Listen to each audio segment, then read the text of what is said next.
Luther King. They are.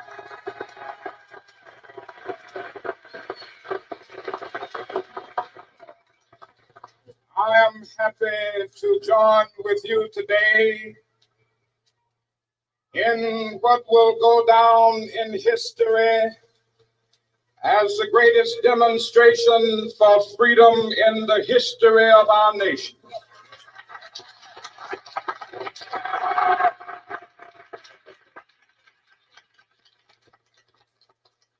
Five score years ago,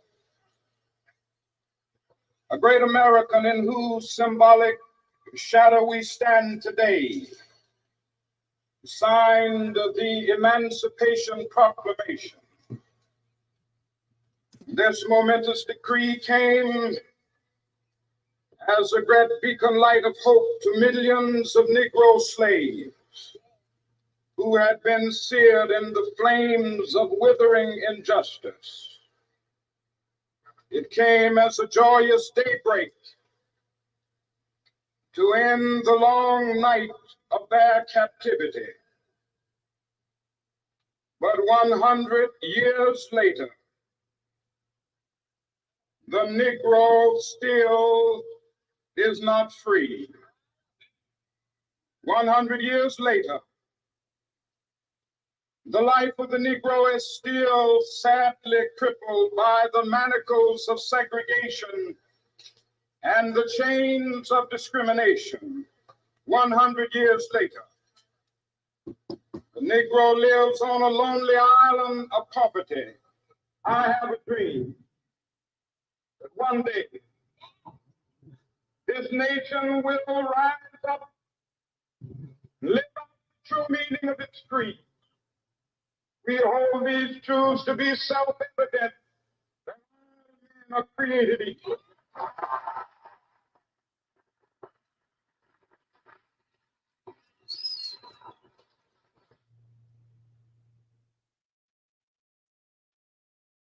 First men that ever lived in our lifetime,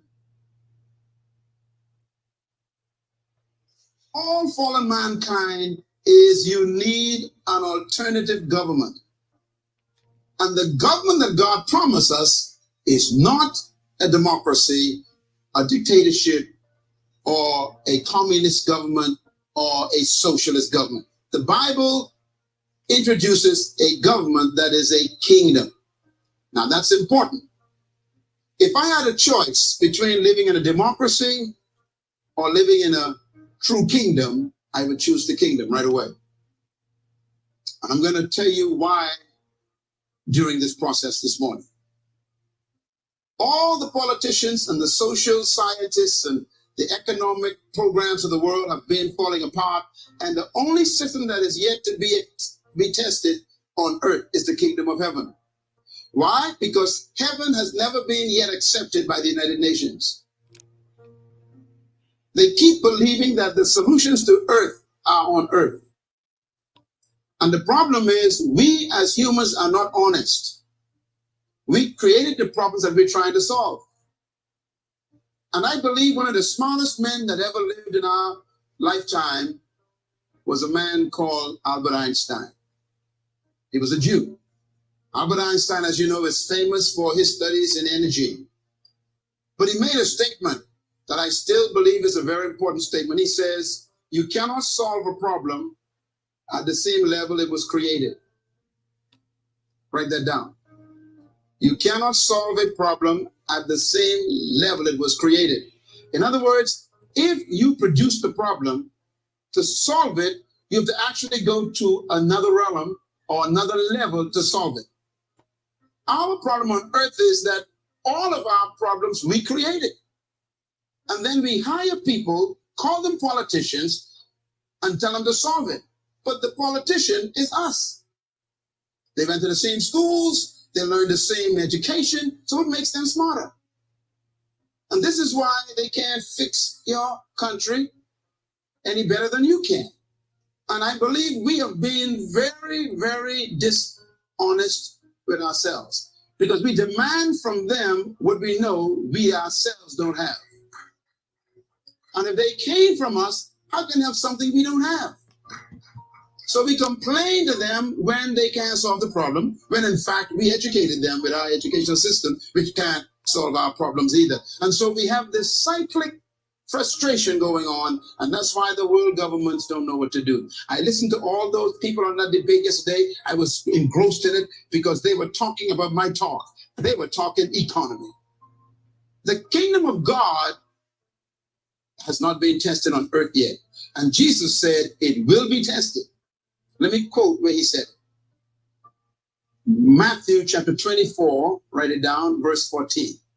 He said these words, and this good news of the kingdom of heaven shall be preached into the whole world.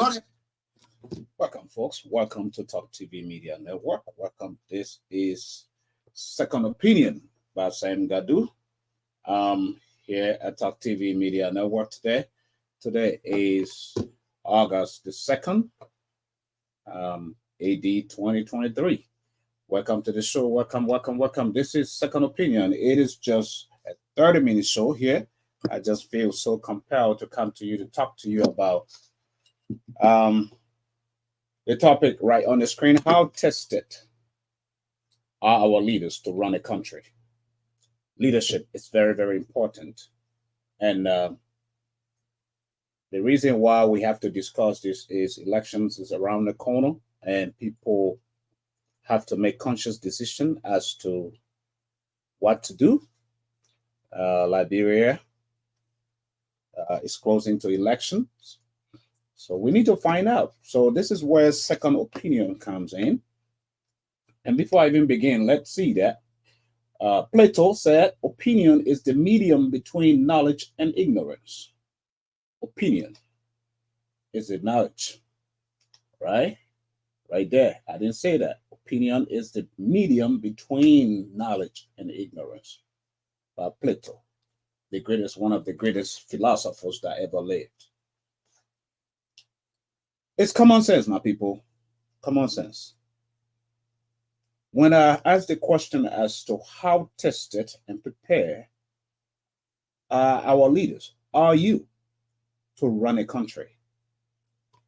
This is a question that is very significant. This is a question that is very, very serious. It is a question that is going to shape, or that is shaping, the destiny of many around the globe. Many countries in Europe, in America, in Africa, in Asia, wherever there is a government. The people that are running today for the seat of the presidency, you went to school with them. As you heard from the greatest legend and greatest emancipator that ever fought the struggle for freedom in this country, Dr. Martin Luther King, and that of another fallen hero, Dr. Miles Monroe. What made those people better than you? You sat in the same classroom with them. They were your classmates. Same thing. Today, their intention is to run the country, to run your lives. They are not any better than you. So why is it so difficult for us to make conscious decision as to whom to elect? Who is better fit to run a country? And I am going to take the image of one president who ran this country, Liberia, for a few years. And it tied. Liberia was turning around. And I just want us, because it has nothing to do with age. Qualification is good. But on iron sharpens iron. How tested are you if you have no experience?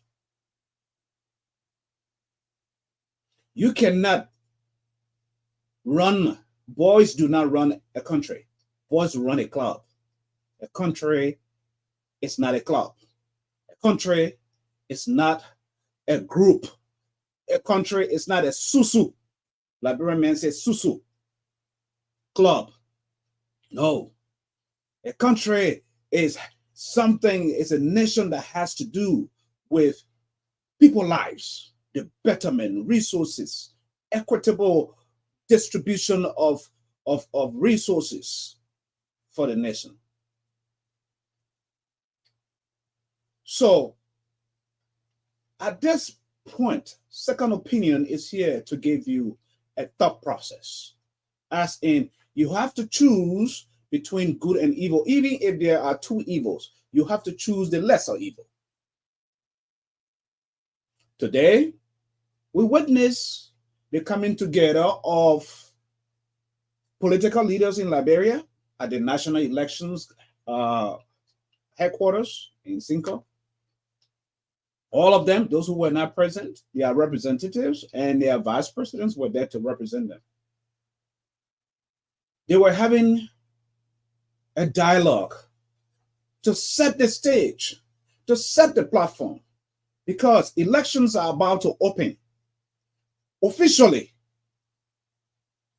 But just like Dr. Moniba, Clarence Moniba mentioned in one of his comments, he said the rules are already broken. Some people, some political leaders have already broken the rules.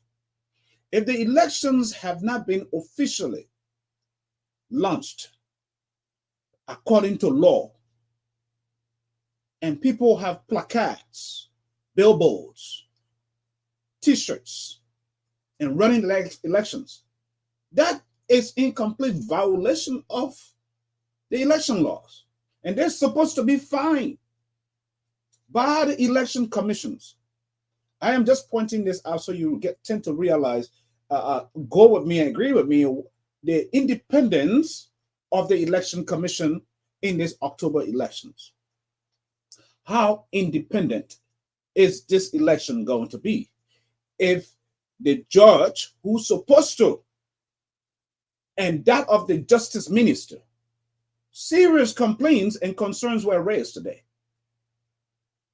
Another area that I liked is when Councillor Gonglo mentioned that anyone vying to run for the seat of government is as equal as everybody else, all the 20 candidates. So you can't treat one less and you treat one so important, because he had a tough time as a political leader to get into the building. He mentioned that. You cannot do that as a nation to people. You won the seat of the presidency. You qualify, you register. I won the seat. I qualify, I register. You and I are on the same plateau, same level, folks. When you get the presidency, then you have all the accolades that comes with it. But as long as you are vying, you are asking the Liberian people for a second chance or for a first term ever, you are as equal as anyone else who is running. So that was a very good point. And there were a lot of things that he symbolized, that he showed up, that were very peaceful by going around, because the room was very tense. You could sense that the room was tense with President Weah and all the other people, the Unity Party and the Cummins, all of them under one room. It was tense until Tewan Gonglo had to go around and shake people's hands. It's like, relax. This is not, we're not fighting war. This is Liberia. This is our country. We differ on different reasons and ideologies and stuff, but this is all we have. I love the other candidates that follow suit. Very, very important points were brought in today in that meeting, exchange. And these are issues that the Election Commission need to take into account, because these people, these leaders, the way they behave is going to help in a peaceful elections. The way they play the rhetorics, the politics, if it becomes personal, then their surrogates will cause more problems. Because a lot of the complaints in that room today was lack of security. Just a few weeks ago, we witnessed someone, a group of allegedly seditions that threw stone and disorganized the protests that the LPP Tewanganglo were having. This is where law enforcement and the justice minister has to sit there and say that we have to have a formal complaint before action is taken. That's bull. That's crap to say that. You are the justice minister, the law enforcement. If someone is destabilizing and disturbing the peace of Liberia, of the nation, and attacking national leaders, you don't sit there and say it has to be formally complained and written to you before action is taken. You can't do that. Why, if it were you? No. No. Your job is to maintain the peace. When you see violence, you attack it. You solve the problem. You get in. That's the job of the police. That's the job of the military. That is the job of the judiciary, the justice minister. Folks, you can't sit there and wait. It's just political charade. Ain't nobody stupid that wants to hear that. No. Another point that was brought out in that meeting today at the National Elections Commission is the issue of counting the votes. And that was brought up by the running mate of the Unity Party, Jeremiah Kuhn, which I think is a good point. The government and the Election Commission has election magistrates to every polling station in every county, in every district.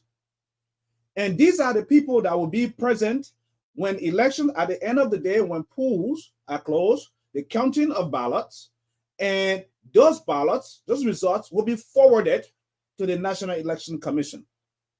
The argument was, why wouldn't it be important? The same information they are sending to the Election Commission, why is it that they cannot announce it right there? That all political parties that are representing their political interests at that precinct, those polling stations will know, will log in their information. It's very important. So as the votes comes in, every polling station opens. At the end of the day, it closes. Count the votes. Everybody gets the tally, the result. Now, the election magistrates can forward that. If it doesn't match what was pronounced at that precinct, becomes a problem. That's fairness. And I think that is a very smart suggestion that the Election Commission need to take into serious consideration. Because at the end of the day, as they were cautioned by the diplomatic corps, right?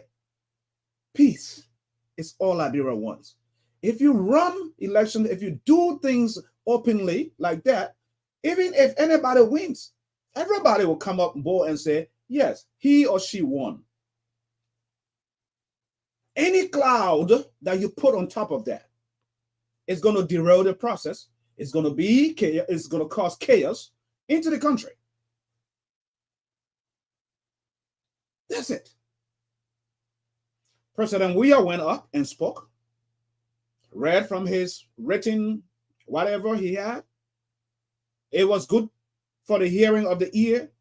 But my question is, does he mean what he said as the current leader of the nation?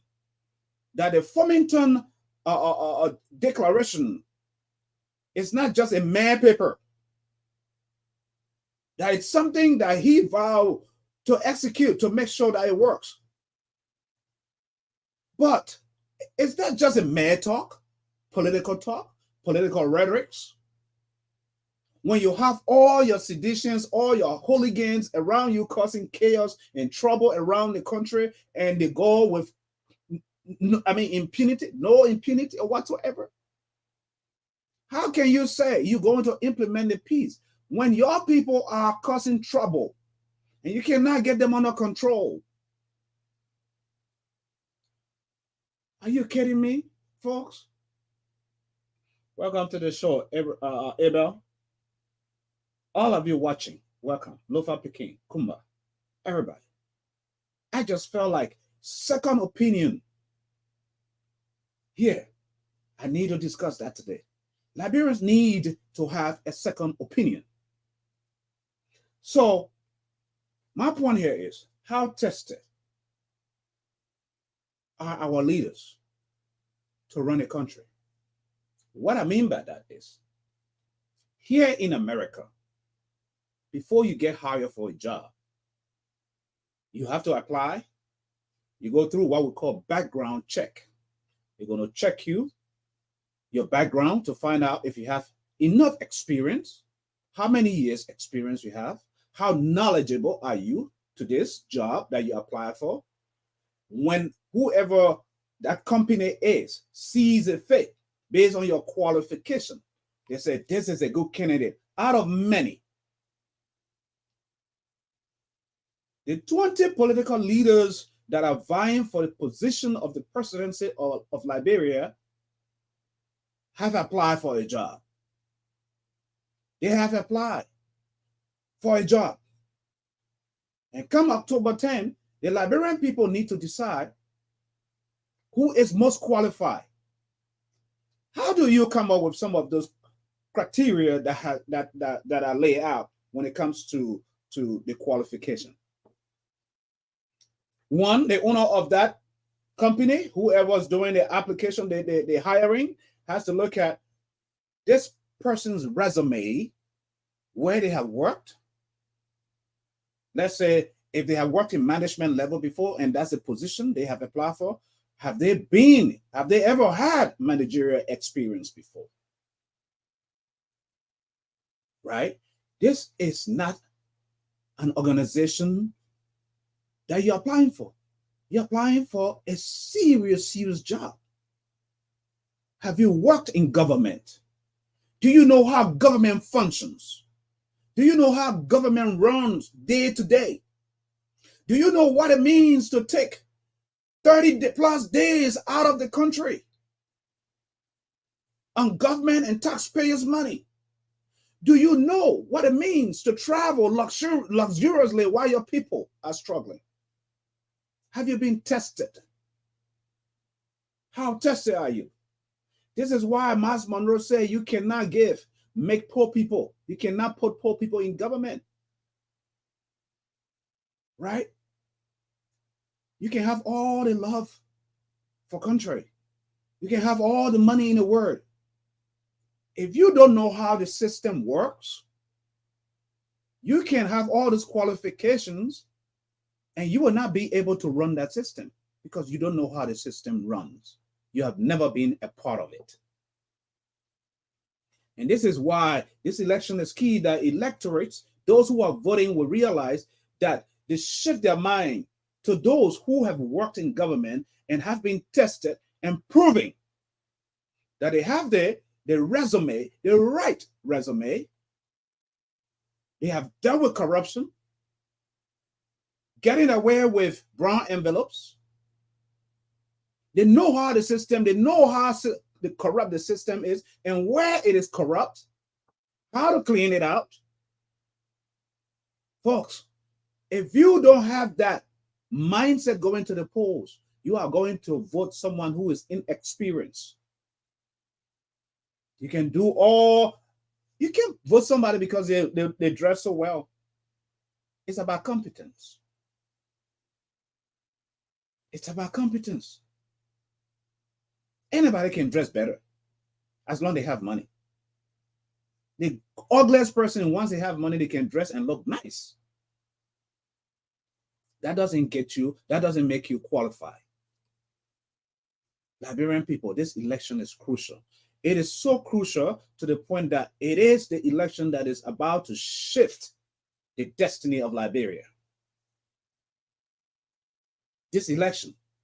So you have to be wise, pray, go to the polls with common sense. Simple as it is.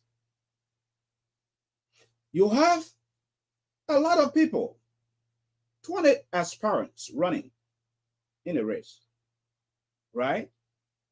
There are good qualified ones that you can find in there. There are good qualified ones. Yeah. And if you look at their platforms, you look at what they are driving at, you look at their track record, you look at how they have come.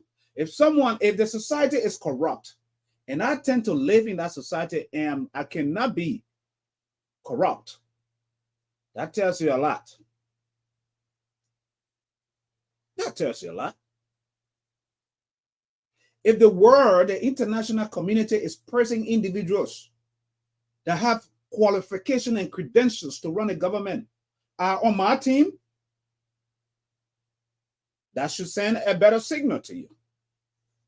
Because this election is not about you and I. It is about the children that are coming after us. Our children, how can they graduate out of high school and have better opportunities to travel overseas to learn, or better learning institutions in the country? That's it. That's what this election is all about. This election is all about how can Liberia become self-sustainable in agriculture, in the agricultural sector.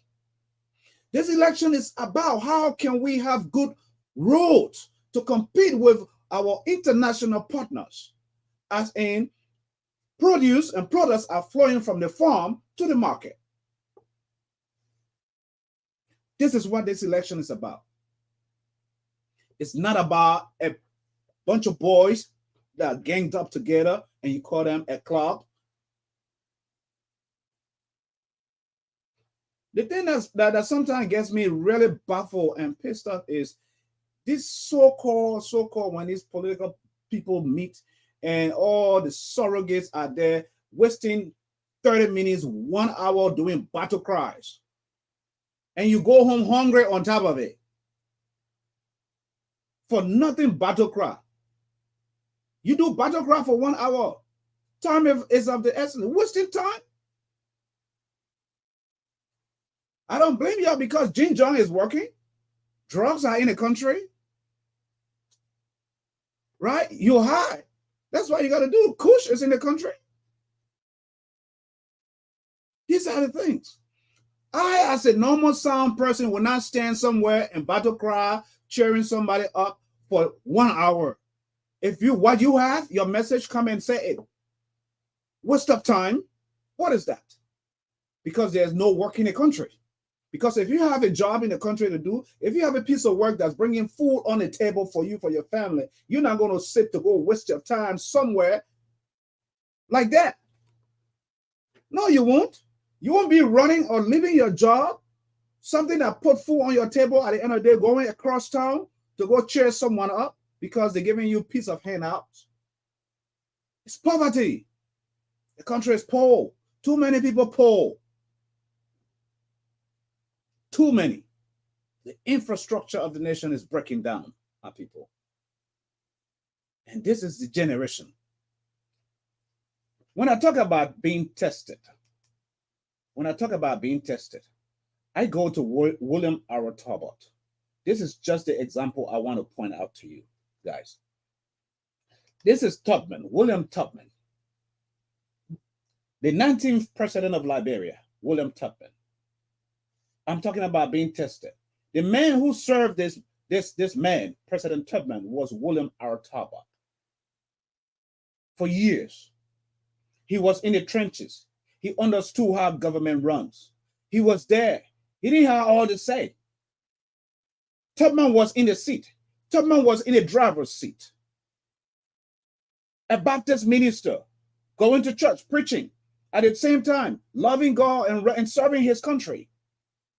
Right? Talbot. Let me remove this. Let me get this off. So you'll be able to see exactly what I'm talking about.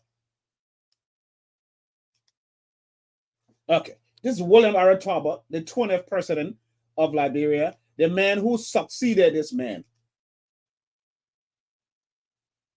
Because William Tubman was the 19th president of the True Whig Party. Right?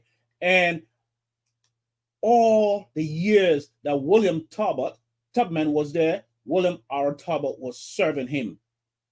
He saw how he made decisions. He saw how he ran the country. He saw, he witnessed, he experienced that. He traveled overseas. He saw how diplomacy is being conducted. This is what William R. Tarbot saw. Then Tubman died. Tarbot took over. He was already tested. He was already prepared. And that is why Liberia, during the days of Tarbot, rise up in a committee of nations as an example. This is why Liberia, under the rule of Tarbot, was at the pinnacle of respect in the word.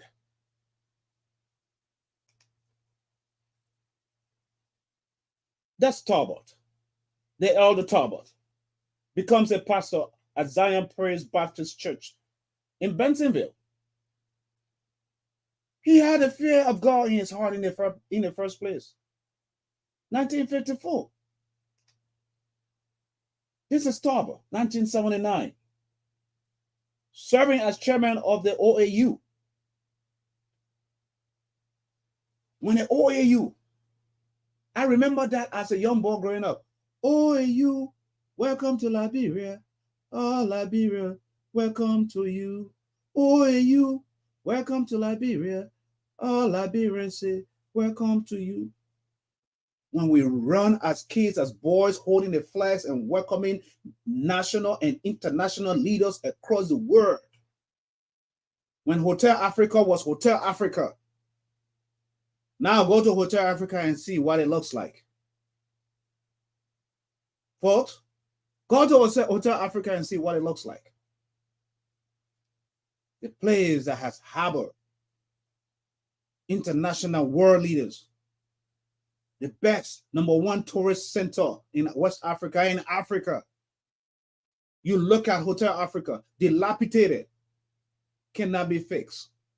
Just repair it, but you're squandering the nation's resources. You can't fix those infrastructures that will attract tourists and tourism into the country.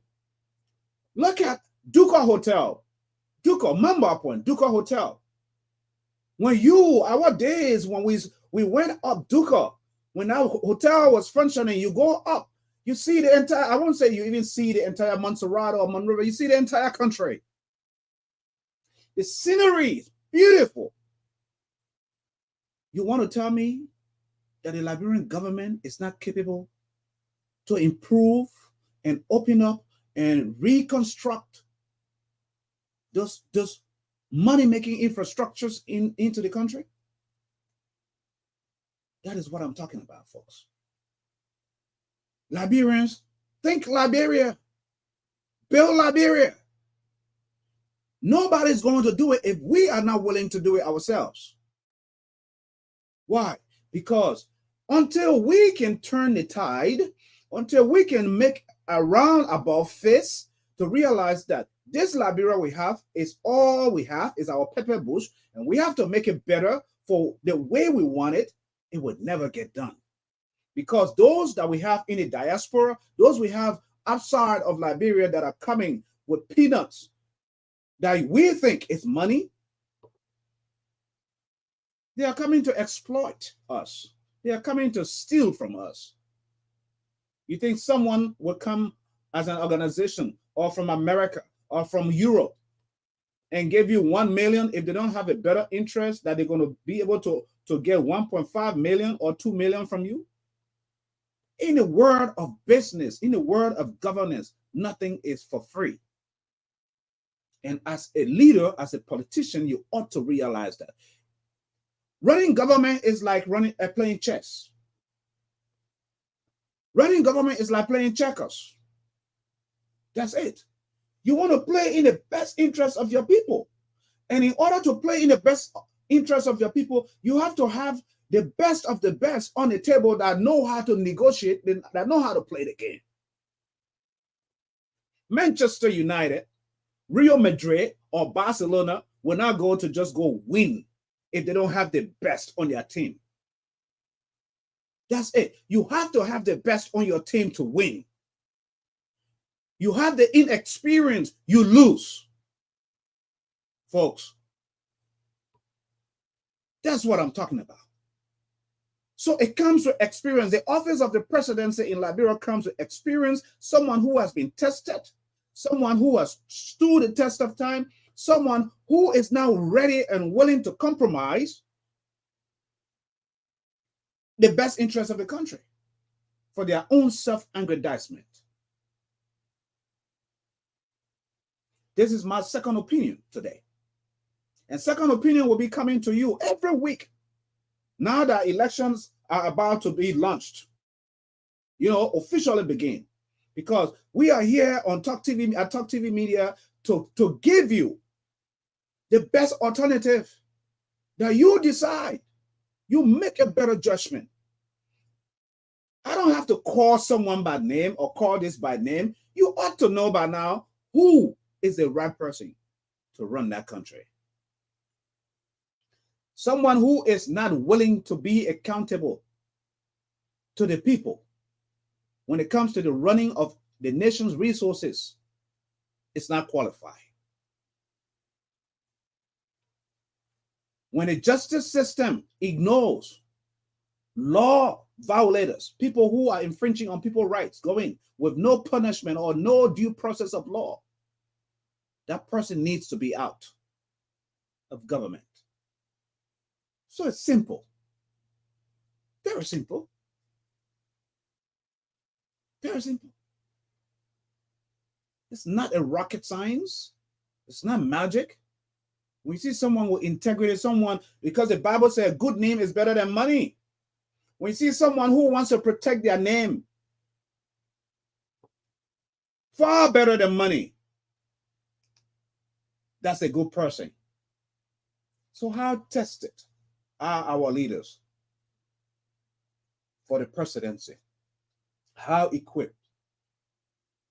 How much international acclaim and contacts do you have? Because we live in a global village. You cannot run the country isolating everybody else out. You have to run the country knowing that the people you know and have deep pockets and that you can play your chess better than them, even when you bring them on board. Folks, Liberia is all we have, and it's very, very easy to develop Liberia.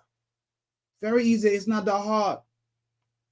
Maritime alone. Do you understand or know how much millions and millions of dollars that comes through the port? Freeport of Monrovia. Do you understand? Millions of dollars. Transport ministry. Recently we saw a protest where they had to raise thousands and millions of dollars. What came out of it? What came out of it? Concessions upon concessions, but no results. The concession is going into individual pockets. You make concessions on paper, but in true sense or in true reality, the money is going in the individual pockets of the politicians. You call that concession?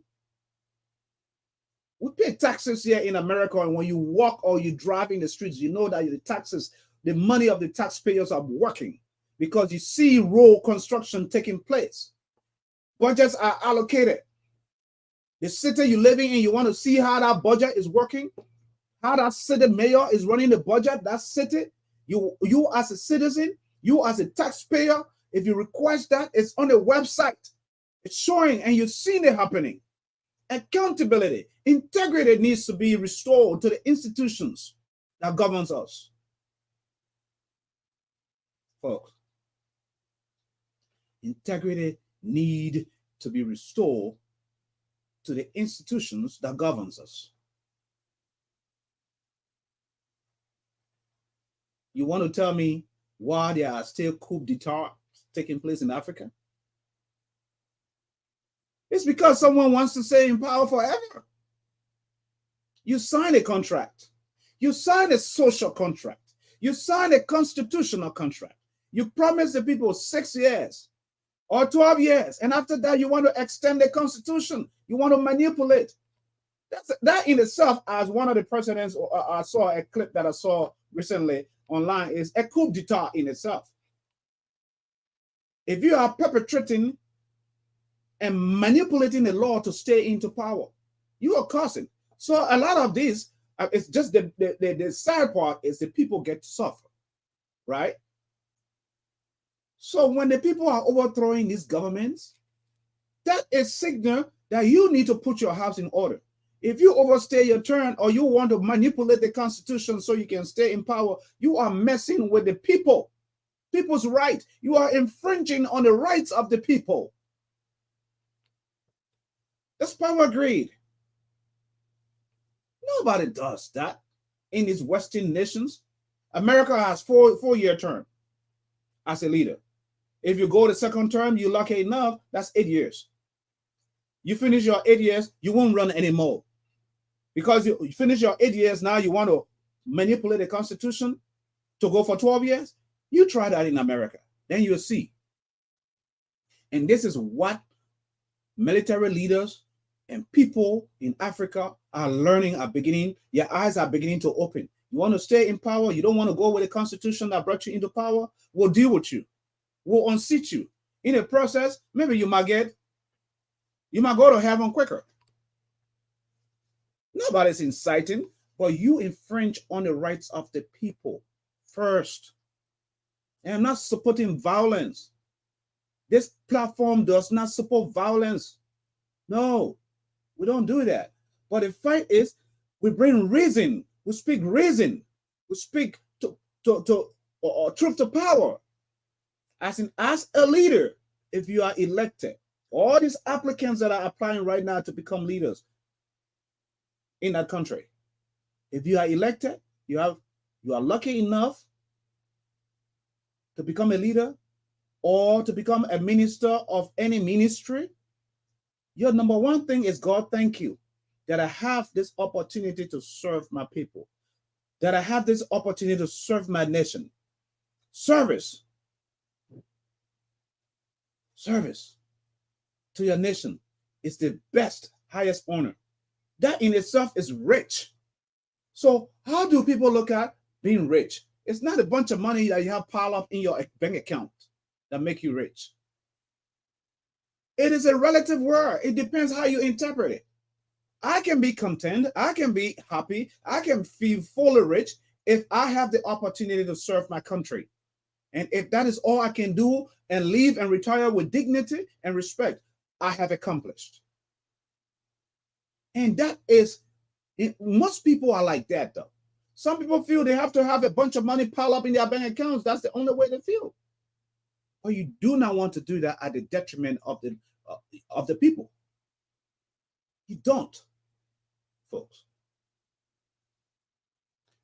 You don't.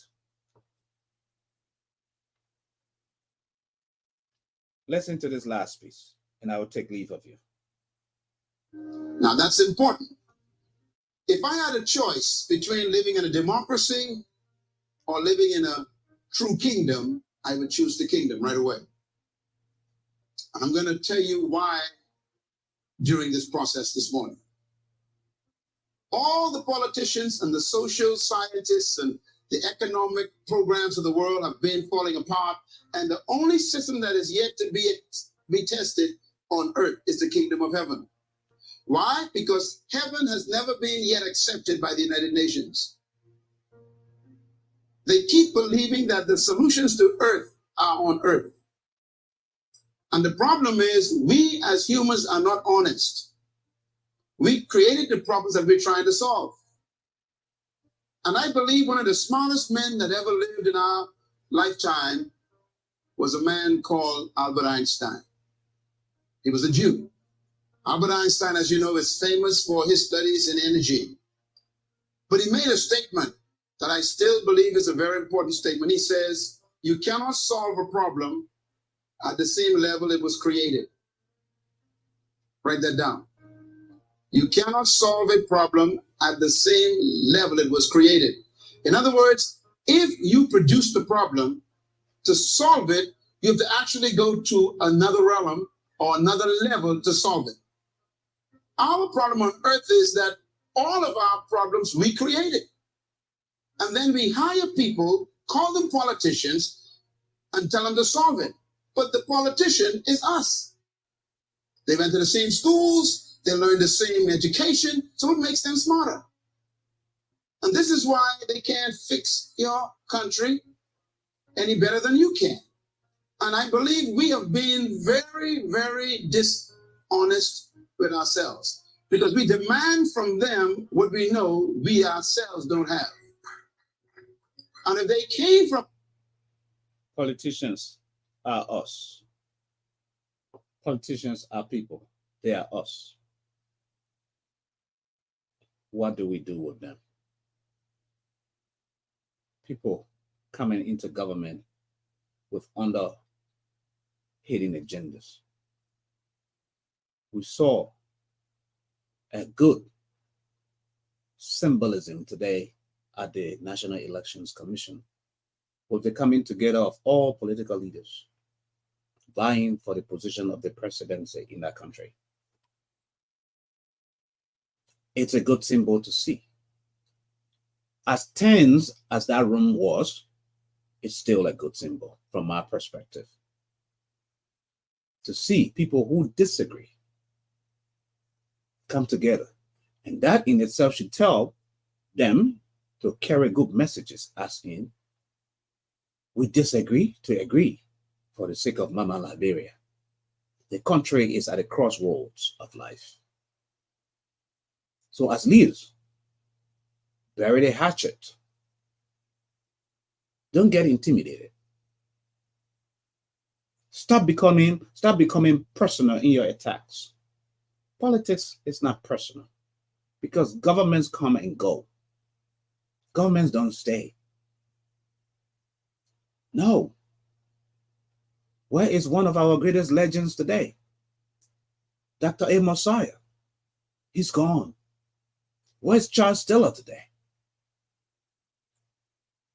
He's somewhere behind bars. Where is Ellen Johnson Sirleaf? Her time is over. Governments come and go. A good name is better than 1,000 million, billion, trillion of money. Folks, far better. So let's do what's best for the country. Let's do what's best for the nation. Let's do it. Folks, it's all about Mama Liberia. Thank you for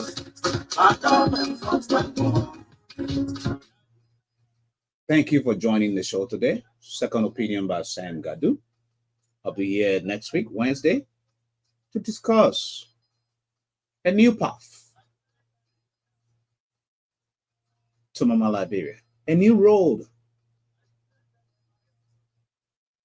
that Liberia is on. This path that we're on, we are all in it together. This boat that we are in, we are all in it together. There is no place like home.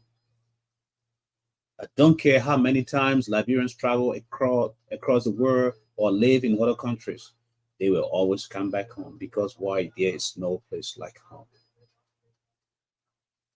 So let's build this nation together as a people.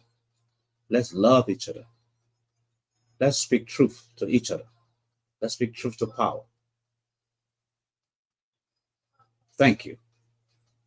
And I'll see you here tomorrow for another show. Until then, thanks for watching.